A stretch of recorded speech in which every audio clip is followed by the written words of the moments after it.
തെലങ്കാന തലസ്ഥാനമായ ഹൈദരാബാദിൽ സംസ്ഥാന സർക്കാരിനെയും പോലീസിനെയും ഒരുപോലെ ഞെട്ടിച്ചുകൊണ്ട് ഒരു വൻ ജനകീയ പ്രക്ഷോഭം പൊട്ടിപ്പുറപ്പെട്ടിരിക്കുകയാണ്. തെലങ്കാനയിലെ നെരഡ്മെറ്റിൽ നാട്ടുകാർ സ്ഥാപിച്ചിരുന്ന ഛത്രപതി ശിവാജി മഹാരാജിന്റെ പ്രതിമ അർദ്ധരാത്രിയിൽ പോലീസ് കാവലിൽ എടുത്തു മാറ്റിയതാണ് ഹൈന്ദവ സമൂഹത്തെ ഒന്നടങ്കം തെരുവിലിറക്കിയിരിക്കുന്നത്. ജനകീയ പ്രതിഷേധത്തെ ഭയന്ന് അർദ്ധരാത്രിയിൽ സ്പെഷ്യൽ ഓപ്പറേഷൻ ടീമിന്റെയും സായുധ പോലീസിന്റെയും വൻ സുരക്ഷയോടെയാണ് മുനിസിപ്പൽ കോർപ്പറേഷൻ ഈ നീക്കം നടത്തിയത്.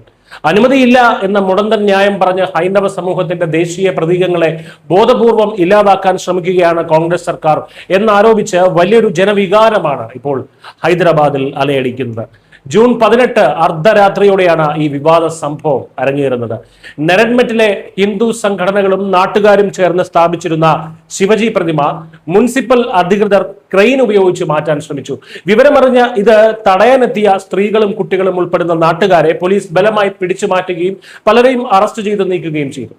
ഹൈദരാബാദ് പോലൊരു നഗരത്തിൽ ഛത്രപതി ശിവാജി എന്നത് കേവലം ഒരു പ്രതിമ മാത്രമല്ല, മറിച്ച് ഹിന്ദു ഐക്യത്തിന്റെയും സാംസ്കാരിക അഭിമാനത്തിന്റെയും എക്കാലത്തെയും വലിയ പ്രതീകമാണ്.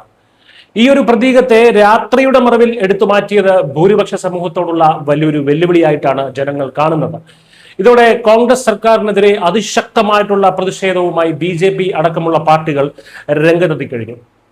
തെലങ്കാനയിലെ രേവന്ത് റെഡ്ഡി സർക്കാരിന്റെയും മുനിസിപ്പൽ കോർപ്പറേഷന്റെയും ന്യൂനപക്ഷ പ്രീണന രാഷ്ട്രീയമാണ് ഇതിന് പിന്നിലെന്നാണ് പ്രധാന ആരോപണം. ഹൈദരാബാദിൽ ഉവൈസിയുടെ പാർട്ടിയായിട്ടുള്ള AIMIM-നുള്ള സ്വാധീനം എല്ലാവർക്കും അറിയാവുന്നതാണ്.